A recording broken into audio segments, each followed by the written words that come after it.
Hello and welcome back to Basement Backgammon. In this episode, we're going to be looking at Little Boy Blue, which is a custom board made by TTGammon, which is a manufacturer out of Turkey. Turkish manufacturers are really good. There's a couple of artisan manufacturers, TTGammon, Gammon, a few others, which do really great work. And they're all relatively similar. They use pretty high quality goods, and they use high quality equipment and materials. That's the word I was looking for. But the fit and finish on them is outstanding in almost all cases. This was this was the first customized board I ever bought, where it wasn't off the shelf and I actually had them do something with it. And I bought this for the first anniversary of my backgammon club, the Easton Reading Backgammon Club in Easton, Connecticut. We have a logo, as all backgammon clubs should, and we have this printed on the logo, and all of our championships are done on this board as a result. So let me just go through this real quickly with you. The exterior has this faux leather, vegan leather snakeskin pattern, which I really like. I like these snakeskin patterns. It's got it as a panel going all the way across. The board frame itself is made out of hardwood. This is not MDF, so the board is fairly heavy. You can see the matching panel in the back. And the hardware is very substantial for handle hardware. It's got the same matching vegan leather snakeskin pattern for the handle. And you have these gold-colored, brass-colored catches, or latches, I should say, here as closures. Opening this up,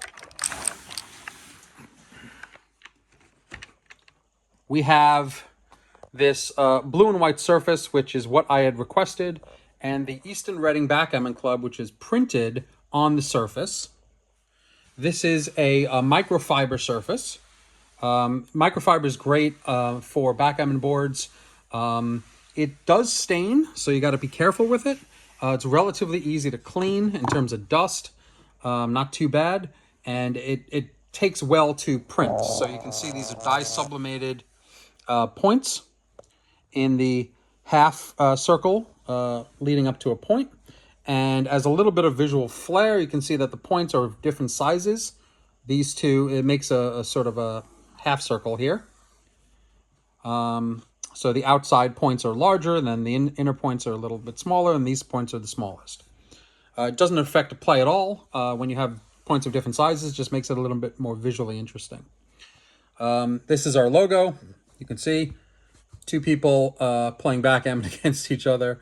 I actually had a professional designer off of Fiverr.com do this, and it was multiple iterations, believe it or not, to get to this.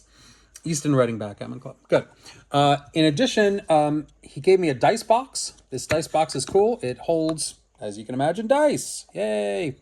It's magnetically sealed. It's got the logo, TTGammon logo on it. I really like these dice boxes and things like it. I like these magnetic wood dice boxes. There are multiple variations from different manufacturers. I even have a TTGammon logo, and I'll show the logo. This is Facebook and Instagram, and here's the website, ttgammon.com, and email ttgammon19@gmail.com. This is a perfectly fine scoreboard. It's nice to have a scoreboard that comes with it.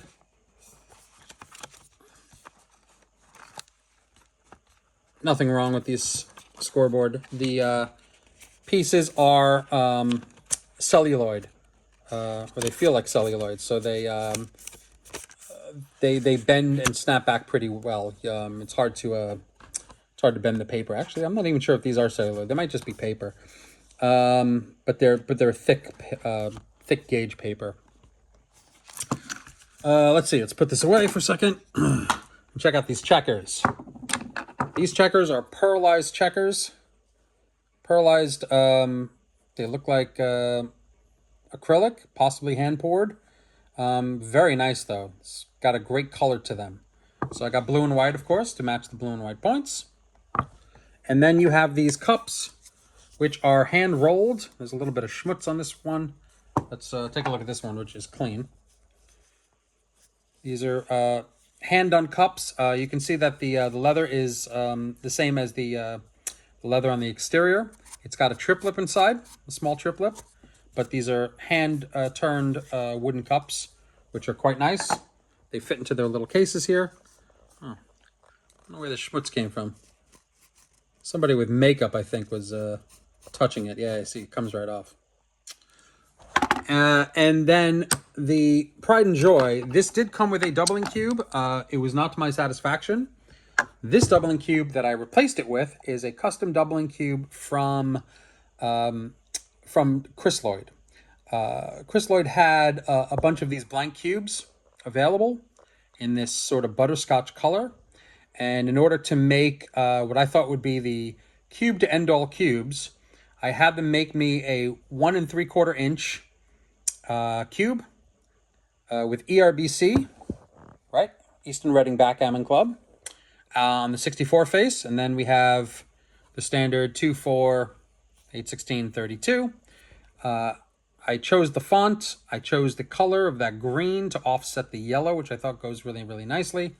And this is a really nice, heavy, big cube. I really, really like it. I had a bunch of smaller cubes in 1 1/4 inch, or 30 millimeters, I should say, made for the club members, and I've given them out to multiple club members. I had about, I think, 15 to 20 of those made. The price on this cube was not extraordinarily. This was a couple of years ago, so I wouldn't guarantee that the price is the same, but they charged me $100 for this cube, which I thought was very, very reasonable, given the quality of it, and they rounded it to my specifications. You can see the corner rounding. The smaller cubes were only $50 each, so that was quite nice. The only downside of this, there's two downsides, I should say, of this board. One is that there is very little padding, if any, underneath the surface. I mean, everything is beautiful except that I don't like the padding. It feels very flat and hard. And number two, when I got this board, you can see, and it's hard to see, but there is a little bit of, now you can see it. You can see that these two edges are not even. The bar has a little tilt to it. You can see it right there. There's a little space underneath. There's a little tilt to it. And I called up TTGammon. I said, how do we fix this? And he said, you really can't. The reason given was that this is natural wood, and it didn't, natural wood doesn't always come out at the same size or something. I don't know. I thought it was a poor excuse, frankly, I got to say. And I was a little disappointed by the bar. I even went so far as to try to remove these hinges and change new hinges on them. These are the original hinges. I tried to put new hinges. I tried to go to a woodworker and say, can you scrape this down to level and then restain it? And nothing was going to be satisfactory. So I live with this issue of having just this slightly off bar. Checker does stay on it, although the bar itself is not really wide enough for a full checker, but it more or less stays. But any bump of this, and this is liable to fall in there. So that is the only downside of this. And it's kind of the charming thing you have to worry about with artisan makers, is that the quality control is not always perfect. And sometimes you have to live with a small imperfection, or sometimes you can, if it's a real big imperfection, they'll usually replace it for free because they would like their to stand by their work. Other than that, small thing, and it is a small thing, this is a wonderful board. It really is great. It looks great. It plays well. I wish there was padding underneath. That is my biggest gripe. That is a design issue, not a small quality control issue.